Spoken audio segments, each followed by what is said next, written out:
Welcome to Headroom, where we discuss all things essential to mental health and well-being. I'm your host, Jim Owens, a licensed professional counselor at Lansing Community College. Before we begin, I'd like to emphasize that this podcast does not constitute psychotherapy. It does, however, introduce you to some phenomenal people who have incredible ideas for you and your life. Having said that, let's get into the Headroom and begin today's conversation with Demarquis Battle, advisor at Lansing Community College. Hey, Demarquis, how are you? I'm doing pretty good, Jim. Excited to be here. Thanks for coming on the show, dude. Absolutely. I know you definitely have given some thought to mental health and wellness and well-being, and so I'm glad you're on the show because I'm sure you have some ideas to share with people. But before we get into that, tell us a little bit about yourself, what you do here, and maybe a little about your background and so on. Yeah, for sure. So, I've been serving in higher education for about 15 years in a number of different capacities. Yeah. Started off, I love to say this when I'm speaking to students, as a work-study student. Oh, that's right. Students will familiarize themselves with that in my presentations that I normally do. But from there, moved on into more of a professional role within higher ed. Eventually got into financial aid and being an advisor. And so love serving students from that perspective. And so that's kind of like the professional side of things, but, really fell in love with higher ed. It's been a big part of my journey over the years. And so that's what I'm currently doing. But, when I say who I am or what I do, I think what best describes it is I'm a servant leader. That's really the nuts and bolts of it all. Helping people to grow, develop, achieve success. So that's a little bit about me. That's really what you've been working on professionally for quite a long time now. Yeah. Absolutely. And different domains in life. Higher ed isn't the only place I know that you do that, but yeah, that's cool. So you've had quite an interesting higher ed journey too. I mean, maybe you could share a little bit about that. And at some point I want to ask you, where were the stumbling blocks in here and how did you get through them? But I think a lot of people look at folks who achieve a lot like you have. Yeah. And they think, well, it must have been easy for him. He just probably was ready for college and went through college straight through and was not too circuitous. It was a straight line. But I know your story. It wasn't a straight arrow. So tell us a little bit about that. Yeah, absolutely. Well, I really have to take it all the way back to high school. Go for it. Right. So, I was an athlete. Yeah. I played football, played basketball, all the sports, track, field. And but football was my passion. And so, growing up, the goal was to eventually make it to college and play football. And so, I did that, right? Wow, yeah. I made it to college. Yeah. I played football.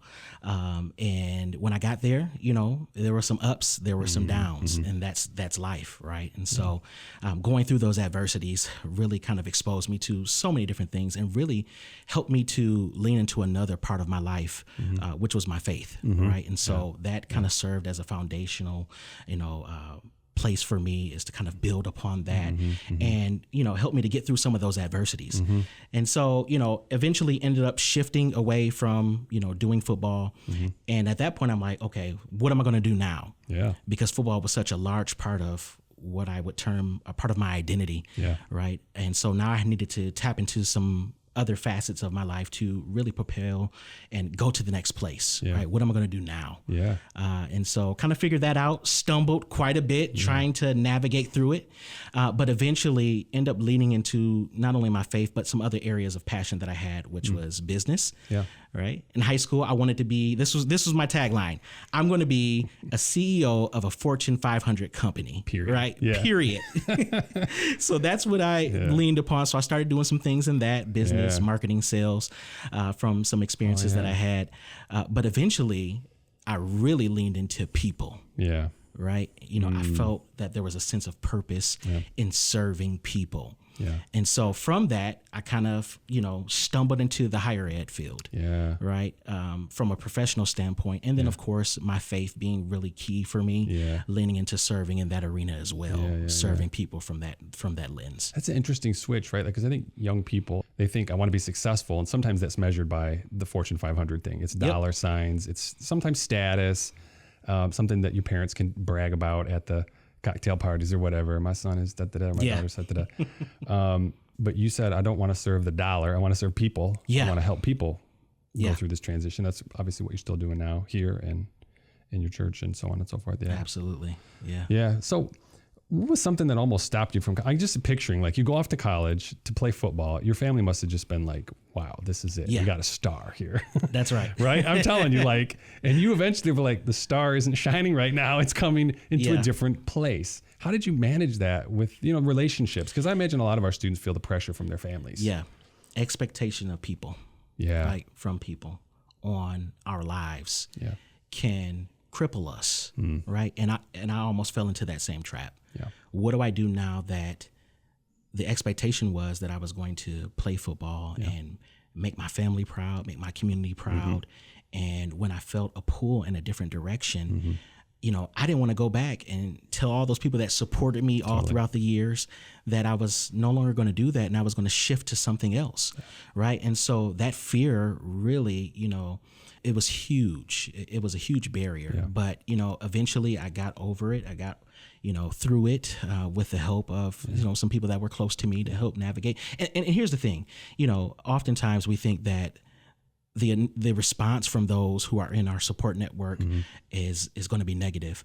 There might be some blowback or some pushback initially, but those that support you, they want to see you be successful and they want to support you no matter what it is, right? Yeah. They just want to see you achieve your goals and to push forward. So eventually that support network who I was afraid was going to criticize me and ostracize me, they ended up supporting me and helping me to get through. Wow. And so, I think that was huge, that no matter your life adversity, you can get through that, you can get over that. And that's the experience that I had. And I see that with so many people. And I relay that to students that I work with, those that I work with in, a faith context outside of here, that you can overcome. You just got to keep pushing through. Man, I would say it probably had to drum up a lot of vulnerability and courage to do that, to make that call home or to I'm going to go in a different direction. Not only to the people that we're probably counting on you at university and the team, but at home and all that stuff to call on some courage to be like, I'm going to go in a different direction. It kind of like your breath. I would be like holding my breath as I say this. I'm kind of holding my breath, like, we'll see what people are going to say. But in the end, they came through for you. And they wanted you to be successful. Yeah. Well, and you have to start with you. Yeah. Right. You have to make that decision for you, not for anyone else, but for yourself. Wow. And believe in yourself. Yeah. Right. And I settled within that I had a belief on where I was going. Once I kind of put a plan together, now you got to have a plan, right? You got to have a direction. But once you feel confident in that direction, then you can move full steam ahead. And eventually they'll see, you know what? It looks like he's going somewhere. We're going to support that.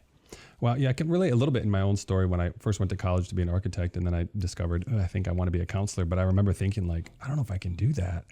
I don't know if my family's going to support this, but also that's a lot of college. I don't know if I'm smart enough to do it. I was like, and I don't know if I can afford it. But so the plan came together after the purpose. I had found the purpose. And I think maybe that's what you're describing. Like you knew you had to go in a different direction and you were like, I'm going to figure out a way to do this, which I figured it out. You figured it out. Yeah. If you would have stopped us at a certain point in time and asked us, do you have it figured out? We would have both said, not yet. I don't have it figured out right yet, but I'm working on it. Yeah. No, you make some good points there, Jim. And here's the thing. There are breadcrumbs along the way that will let you know what you're supposed to be doing. Right. I thought football was my purpose. It wasn't football. It was people. Right. Any sport that I did in my youth, I was a leader. Yeah. I served. Right. I led. And I had a way with people, Yeah. right? So I thought, you know what? I'm called to be a football player. No, I'm called to be a leader. Got it. Right? And so, once I figured out, this is a paradigm shift in thought on truly what my purpose is. It's not what I do, it's who I am. Right. Right? So once I started figuring some of that out, then I'm like, okay, now I can move into what I feel is my true purpose and calling. Yeah, I think even now sitting at the table, you haven't described yourself as with other titles that you could have, which I know you have. Sure. and which I won't share. You can share them if you want, but you've identified yourself as a servant leader, not, as you've said, advisor. And I know you have other roles that you play in higher ed. And you're just like, that doesn't really define me. It's who I am and how I'm doing what I'm doing in these different domains. Yeah. That's what defines me. Yeah, absolutely. Yeah. Because titles can kind of put us in a box. Right. So I am an advisor. Yeah. I am a professor. Right. I am a faith leader, a pastor, whatever it may be. Yeah. Right. But you know what? What am I trying to help people do? Yeah. I'm trying to help them grow. I'm trying to help them develop and achieve success. Yeah. I'm serving them. Yeah. Serving students here. I'm serving my family. Yeah. Serving my children, serving my wife. That's right. So yeah. You're bringing home some bacon. Yeah, that's right. But you know what? Being in this community where we both work, we are around people who are interested in growing and becoming educated and learning. And it's not even just the students, it's our colleagues. We're all, so many of us, lifelong learners. Yeah. We're just excited to keep learning from each other, from our students and so on. And I know. Oh, yeah. So every year my wife is married to a different man. I mean, I'm not the same guy every year. No. Hopefully I'm getting better. And I think so. But she doesn't want to be married to that guy she married 18 years ago. I can tell you that. Yeah. Not today. he was okay back then. Yeah. But he wouldn't cut it today, I don't think. I don't know. No, a different place now. We're in a different place. So so talk to us about growth then. I mean, if we're talking about change and growth, and obviously I'm most interested in mental health, but everything is connected. So what are your thoughts on what do you think students need to hear to be able to kind of understand how to approach wellness, mental wellness, emotional wellness? Yeah, I think, I was thinking about this, coming into the interview, and, practicing positivity, I think is huge, right? You have to practice it. There's so much negativity in our world, right? No matter where you go. And, practicing positivity, you might not master it, but, practicing it will, give you the skills that you need to, when you're facing adversity, the first thing that you do you complain? Yeah. Do you shell up? Yeah. Do you look at the lemonade with the lemons? We'll put it that way, right? What can I squeeze out of this? Yeah. And I've been trying to be a little bit more positive when I'm faced with difficulty. Wow. And that's speaking well, that's thinking well, right? And I think that's an aspect of wellness that I think is important, is creating the environment that you can thrive in. And I think part of that is positivity. Yeah. Yeah, it's not playing this game that these aren't lemons. They are lemons. We get lemons in life. Yep. But you're like, that's fine. It's going to hurt. Honestly, if you bite into a lemon, for most people, that's not a pleasurable thing. Yeah. But you're like, what am I going to get out of this? Yeah. I'm already involved in this. What can I squeeze out of it that's going to be useful, bring something out of it? Yeah. Yeah. Because everything is useful in a way. The experiences that we go through, right? Yeah. The adversities that we go through, right? Yeah. If I had not gone through the journey of becoming a football player in college, I would have missed out on so much that I needed in order to grow, to develop, to learn, to become a better person, right? And now I can share those experiences with those that I'm serving, whether in higher ed, whether in the faith context, whatever I'm doing, right? So those lemons are useful. Yeah. Yeah. So I don't want to say what's the trick here, but I guess I'm really curious about how did you decide that was the place you needed to put some focus? Like, I need to become a little more positive. I need to look for the positive. Did you just notice that you were complaining and kind of looking at the negative a little bit more, or how did you come to that? I came to it from a place of, this is overwhelming me to where all I'm seeing is negative, right? I'm not even taking time to enjoy the things that I do have, right? So, they say an attitude of gratitude, right? And so by doing that, it's a mindset. It's a shift in mindset, right? Where I'm starting to see, what, although I've faced some adversities here, here's what I also received through this process, right? And so, I think through experience, I think through mentorship from others, right, who have said, hey, you got to look at the bright side, is it a half glass full or empty, right? That sort of thing. And so, just really trying to train myself and practice that concept, I think has really helped me, throughout the years. Yeah, I'm also aware that some people say, I don't want to complain, and they just try to force themselves into this positivity mindset. And it's like, okay, well, you have to kind of, in my field, we kind of define the problem and then we go about treating it. Sure. We need to actually acknowledge that there's a problem in the room. Absolutely. And that is not being negative. That is not complaining. I have some people come into a session with me and they'll talk about the problems and they're like, but I'm just complaining. And I'm like, if we stop at talking about the negativity of all of this, then it was just a complaining session. But if we start talking about solutions and or what in it we can be grateful for, which is hard to find in the middle of a storm. Oh, yeah. In the middle of looking back on a storm, you're like, oh, that cleared out some brush. I got now some new land I can plant something in. It's okay after you survived it, Yeah. But in the middle of the storm can be tricky, but it's okay to acknowledge the negativity that's on. Yeah. Let me give you an example. We had a storm here in mid-Michigan a month or so ago. Yeah. And it wiped out a lot for a lot of people. Yeah. It was a disaster, right? But what did I get out of that? I got to play, flashlight with the kids, right? We got to put our cell phones down because the internet wasn't working. Yeah. Right? We got to spend some time together. And so there's a memory that's now been created through a storm. Yeah. We rarely sit to think about those sorts of things, right? And so it's perspective. Yeah, man. I think about those sort of things. It's powerful. That's interesting. It's interesting you bring that up because we lost power on campus here about a week ago. Yeah, remember? We did. And I was in session with a client. Oh, wow. And the power went, and I'm at the end of this hallway. There's no emergency lights coming on. It's dark in there. I just turned the flashlight on my phone and flipped it up. So it gave us kind of some ambient light. Yeah. And it immediately felt like there was a little campfire in the office. Wow. And I was like, this is how people used to do this thousands of years ago. They sat around the campfire at night. There was no TV, no internet. And they told each other their stories and their lives and made music and song and this. Yeah. And it just took me back. Like, this is good for us. It's good for us to sit down face to face, just like you and I are doing it right now. Yeah. This is good for human beings to put the screens down and spend some FaceTime with each other. Yeah. No, that speaks to another, and you might even ask this question, but if you're thinking about wellness, it's okay to relax. It's okay to unplug. Says the guy with how many diplomas? It's okay to do that from time to time. I love to barbecue. Okay. Yeah. And I'll sit and fire up the barrel, fire up the grill. Yeah. And, just smoke some ribs or pork loin, whatever I'm doing. Yeah. And just sit there and listen to what's happening around me. And the sun's just, shining on me. Yeah. And that's my happy place, right? Yeah. That's the place where I can just detach. Yeah. And I think that's important for people. Whatever it is, whether it's knitting, whether it's putting together a 1,000-piece puzzle, whatever that thing is, you got to have some of that. You got to unplug.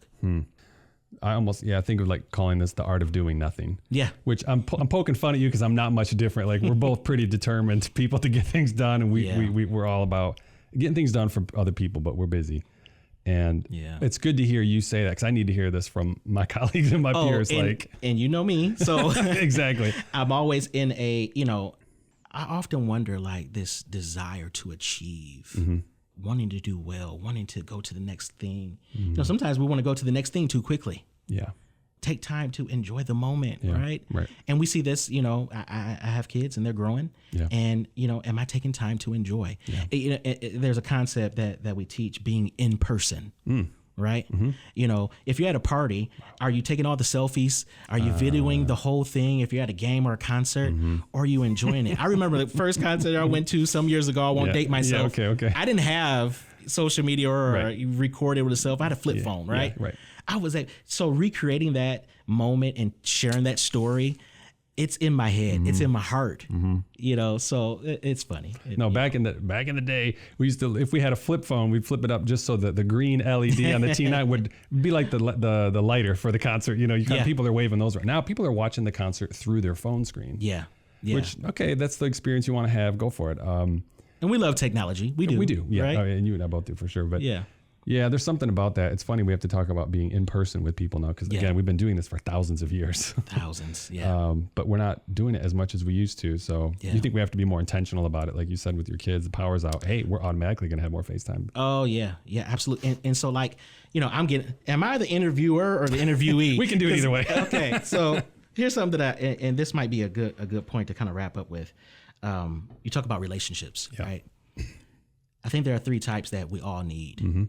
We have to find purpose in people. Yeah. I keep going back to the people thing, but from the human context, from the human experience, right? We need people. And I think one thing that the pandemic, unfortunately did was it isolated us, right? And so I think more than any time in history, we need that connection with people. And so we have what you call up relationships. Okay. And so that is a relationship with someone that's been where you're trying to go. Yeah. Kind of a mentor. Yeah. Someone that can help and share wisdom with you. So that's what we would call an up relationship. You also need down relationships. That's those are people that you can pour into and share your experiences with, and you can mentor them and show them some things that you've gone through and help them along the way. but you also need horizontal relationships. People that are right where you're at, your colleagues, you're in the same kind of boat, same experiences, things of that nature. You need all three of those relationships. And there's so much purpose that are in people and all those different relationships that will feed us and help us to remain well, to continue to pursue our dreams, our goals, and all those sorts of things. And we can be holistic and fully have the human experience. I think that's so needed today, for sure. Yeah, to have that. It's kind of like how wisdom traditions get handed on. It gets handed down to you, and then you hand it on down to somebody else. That's and right. While you have it, you're working with it. You and I, we're doing this right now. We're trying to figure it out in the middle of it. So we're next to each other. We have a horizontal relationship. Yep. And there's been times when we've led each other in different areas. That's for right. sure too. But I know you and I both have had mentors in life and do still, and have mentees. Yeah. And we feel that responsibility to help usher in the next generation and learn from our life experience, but we're trying to learn too from the generation ahead of us or whatever it is. Absolutely. And so how do you find those people? If you're a college student, you're like, man, I'd love to have a mentor. And you might think you naturally go to your parents, but that's not a great spot for everybody to be able to go to. No. Where can they go find mentors? No. Well, you have to be a little vulnerable. Okay. Right?